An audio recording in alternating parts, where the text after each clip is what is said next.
President Trump's latest is that he is responding, he says, to appeals from his Gulf state allies to not launch another hot war right now, but who knows what in the future. Where do you stand on that? What do you think is going on in the state of mediation? Well, first of all, we commend President Trump's wise policies and decisions in order to give more time for dialogue, for de-escalation. That's highly appreciated. And it's indeed very, very important to exert our maximum efforts to push for dialogue and for de-escalation. And I believe that things are moving in the right direction, maybe slowly but steadily. And what do you think? Because Trump said in his post about this that actually he's been told that there might be some opportunity for at least some de-escalation. Others have suggested it might involve removing sanctions on Iranian oil or parts of it. What can you tell us about the details? Well, we hope that things will move in the right direction, and what we are talking about now is hopefully to sign an MOU of one A memorandum of understanding? Yes, and hopefully, and that could lead the way for setting the parameters, the principles, and that would be subject to negotiations later on for a specific period of time, and to tackle the different files, including, of course, the nuclear file. So, to be fair, we've heard this before. A one-page document, maybe figure out the hard things a bit later, open the Strait of Hormuz first, etc. And it never goes anywhere. Yeah. From what we hear, certainly from the American side, it's really sort of 180 degrees on any different day. It's one ask one day and another declaration another day. What's going on? Are the goalposts shifting from Iran or from the United States?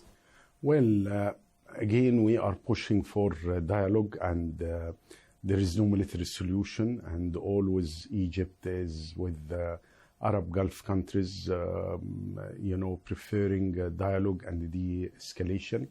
And we hope that this time it will work, hopefully, and we've been quite clear to condemn all attacks on the Gulf countries, because, their security is of our security, and there is no justification for attacking them. So let's hope that it will work, and we are coordinating with regional countries, including Pakistan, including Turkey, including, of course, our brothers and sisters in the GCC.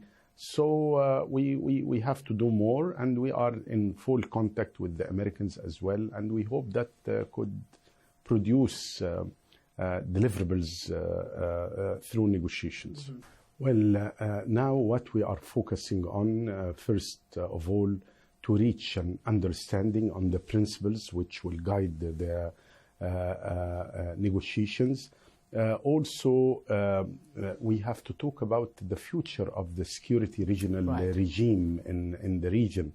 And of course, we must restore confidence between Iran and the Gulf countries after the attacks and the aggressions on the Gulf countries. There is missing confidence between the two sides. So we need to restore it. We need confidence-building measures based on non-aggressions, and of course, let's focus on a sort of security regime. Tell me what that would look like, because we've heard that that is obviously something that needs to happen. What would a new security regime for that region look like?